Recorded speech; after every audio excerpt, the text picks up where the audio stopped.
Bem-vindo ao programa Ponto a Ponto. Eu e Antônio Lavareda vamos falar hoje sobre a opinião dos brasileiros a respeito do racismo.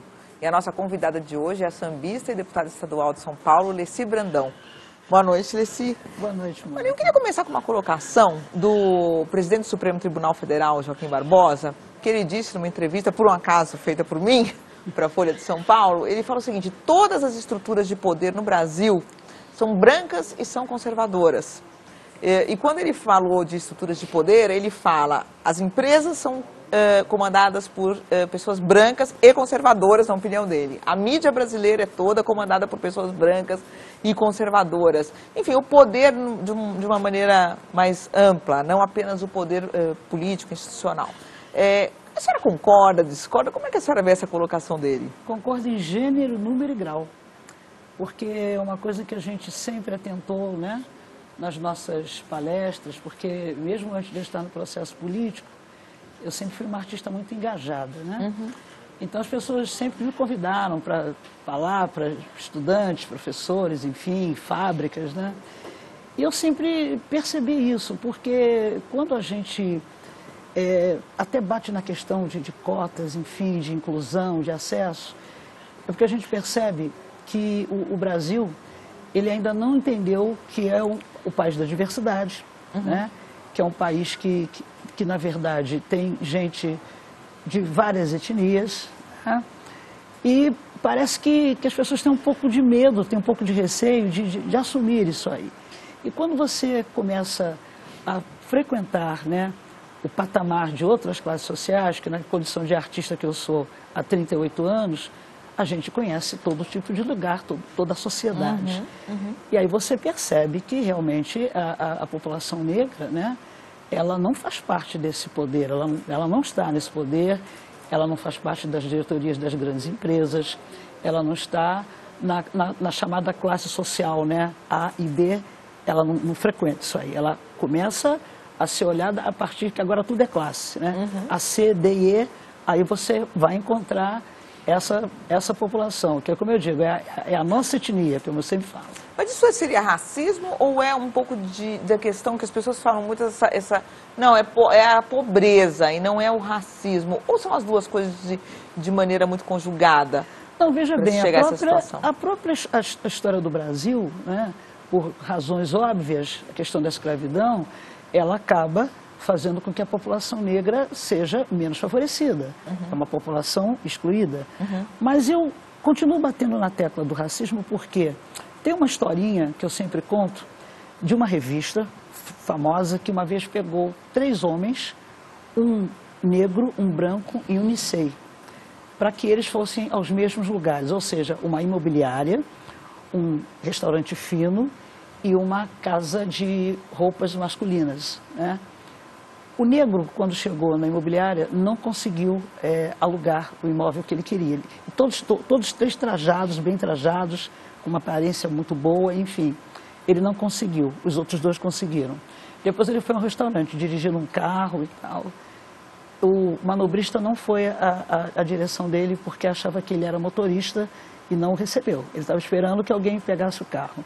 E quando ele chegou na roupa, ele foi parece que na Oscar Freire, entrou para comprar um terno, enfim, as pessoas da loja não se dirigiram, pelo contrário, mandaram até chamar a segurança, que ele estava bem trajado, o que prova que o racismo existe. Agora, essa reportagem, eu me recordo dela, foi inclusive da revista Veja, né? A senhora acha que hoje, porque essa reportagem tem alguns anos já, né? Tem eu alguns até trabalhava anos lá, então me recordo dessa reportagem, até foram amigos meus que foram fazer essa reportagem. A senhora acha que hoje a situação se repetiria, se a gente fizer de novo essa reportagem? A senhora acha que continua exatamente igual? Ou essa questão de pôr um exemplo, hoje nós temos assim, para citar esse exemplo mais notório, o Joaquim Barbosa no papel de destaque, o presidente do Tribunal Superior do Trabalho é um negro, pois é. Alguns negros que chegaram a posições de destaque, que são muito respeitados. Será que isso já mudou um pouco ou a senhora acha que não? Veja bem, Mônica, nós somos mais da metade da população brasileira, população negra. Você repara que nós temos um negro superior, um negro no Ministério, um negro, uma negra, é sempre assim. Nós estamos em 2013, então a situação, na verdade, ela continua existindo, até porque Eu fiz parte do Conselho da Igualdade Racial em 2005, quando ainda era dirigido pela Matilde Ribeiro, era ministra. E você não tem ideia das denúncias que chegavam lá em Brasília, na CEPIR, que é a Secretaria Especial de Políticas de Promoção da Igualdade Racial. Então, você pode citar? Né? Hein? Citar algumas denúncias? Que tipo de denúncia? Racismo, questões, por exemplo, as pessoas vão a um banco, às vezes são travadas na porta policial, trava, quando é homem negro principalmente, né? E eu vou contar uma história para você que também é antiga. Havia um aviso nos classificados do jornal que dizia assim, precisa-se de moça de boa aparência. E eu não tinha noção disso. Então, eu tinha um diploma, né, de ginásio, do clássico, e fui procurar o primeiro emprego. Fazia as provas nas empresas, passava, mas tinha uma coisa chamada psicotécnico. E eu sempre era reprovada nesse psicotécnico, não entendia por quê. E aí um dia alguém me disse, é pela cor da sua pele, Lici, você não está sendo admitida. Porque quando diz, precisa-se de moça de boa aparência, isso existia antigamente, não poderia ser negra, né? A outra questão são pessoas que às vezes vão a um shopping, entram numa loja que de repente tem roupas mais caras ou até numa joalheria, né? E o tratamento é diferente. Você às vezes entra num restaurante, se eu tiver, por exemplo, eu tenho 2 amigos negros que normalmente saem comigo. A gente às vezes entra num restaurante, classe média e tal, à noite, as pessoas ficam olhando para a gente de uma forma tão constrangedora que parece que nós somos pessoas que não fazemos parte, sabe, daquele processo, desse universo. Por quê? Porque somos negros. É só por isso que eu continuo afirmando para você que, infelizmente, o racismo existe. Talvez você, por não ser, fica um pouco difícil para você entender isso, mas é uma coisa que acontece. Eu queria perguntar um pouquinho, aí vou passar a palavra para o Lavareda, mas antes disso, qual foi o seu sentimento naquela época? Quando a senhora era jovem, o que a senhora sentiu quando recebeu quando fizeram essa afirmação para a senhora? E qual é o seu sentimento hoje, quando a senhora vai a um restaurante e percebe que está sendo observada? Não, veja bem, é claro que eu já fui muito mais, eu fui chamada até de xiita, porque eu tinha posicionamentos muito radicais em relação a isso, né? Mas eu não perdi as esperanças, né?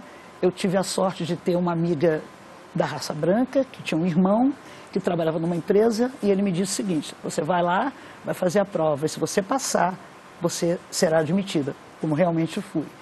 Mas aí, com o fato de Deus ter colocado na minha vida a questão musical, né, que foi uma coisa natural, a composição, eu fiz da minha arte um instrumento de luta.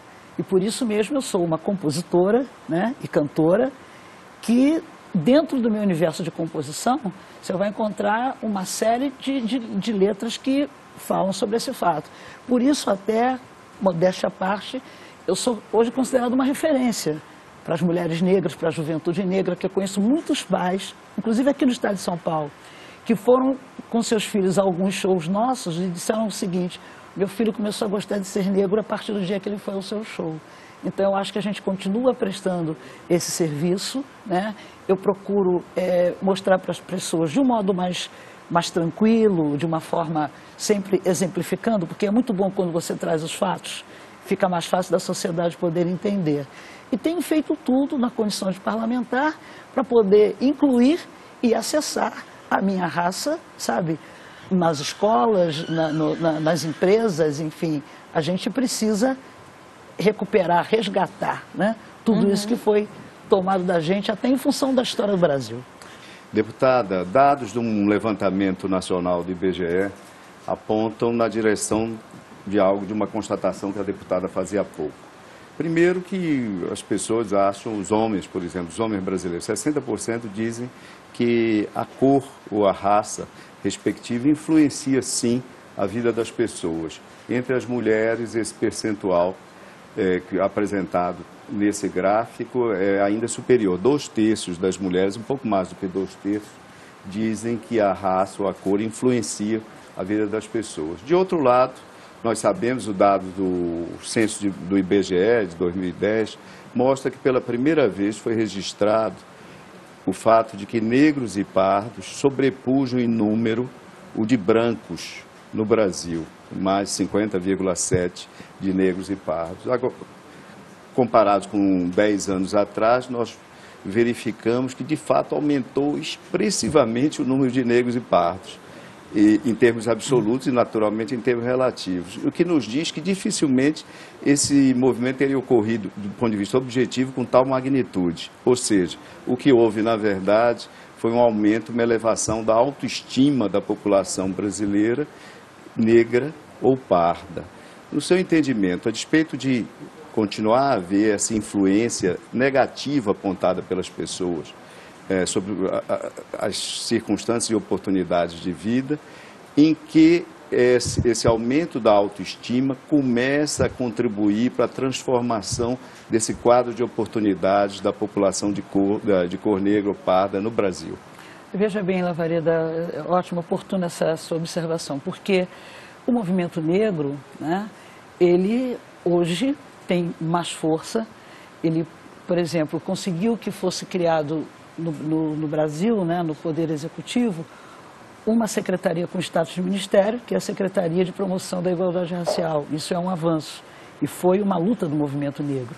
A gente sabe que nas campanhas que acontecem normalmente no mês de novembro, que novembro, você vê, nós temos um mês para falar das nossas coisas, que é o mês de novembro, é o mês da consciência negra. Então, durante esse mês, inúmeras entidades, né, centenas de entidades pelo Brasil afora, fazem campanhas tentando mostrar para o cidadão, para a cidadã, que é importante que ele assuma, né, a sua cor, a sua raça. Você vê que a luta, por exemplo, pelas cotas, né, essa vitória que nós tivemos agora do Supremo Tribunal Federal, né, aceitando as cotas nas universidades, que é uma coisa que temos direito, são avanços que nós temos tido. Independente que provavelmente disso, contribuiu para essa elevação da autoestima. Exatamente. As pessoas antigamente tinham vergonha, sabe? Qual é a sua cor? Não, eu sou café com leite. Até isso já saiu no censo, né? Sou café com leite, sou moreninho, sou canela, sou jamba. Até hoje se declara moreno, né? Claro. Moreno claro, né? Moreno, né? Chama de moreno. Não, eu sou moreno.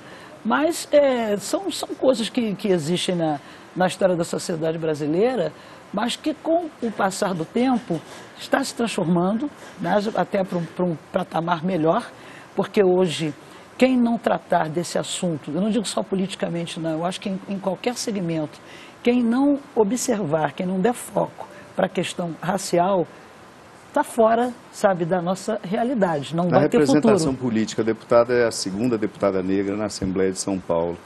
E Teodosina Ribeiro foi a primeira. Foi a primeira nos anos 70. Quase 50 anos atrás. Exatamente. Você vê, a Assembleia tem mais de 170 anos de existência. Eu ser a segunda negra a entrar lá, eu acho que a gente não precisa falar muita coisa. As mulheres, né, no poder, as mulheres negras no poder também é muito raro. Raríssimo até. Sendo que a senhora fez uma observação anteriormente, dizendo que a senhora, inclusive, é carioca, não é isso? Eu sou carioca de Madureira, mas já convivo em São Paulo sim, desde os lógico, anos 80, mas daí a senhora né? fez essa brincadeira, né? Exatamente. Mas graças a Deus fui acolhida, né, por esse estado, não só artisticamente e agora politicamente. Uma curiosidade, a origem da outra deputada, qual era? Quem era ela? Doutora Teodosina é advogada, né? E ela é de São Paulo. Doutora Teodosina é daqui. Ok. Deputada, a gente vai ter que ir para um breve intervalo. Acompanhe as principais manchetes do Brasil e do mundo aqui no Band News TV. Voltamos já.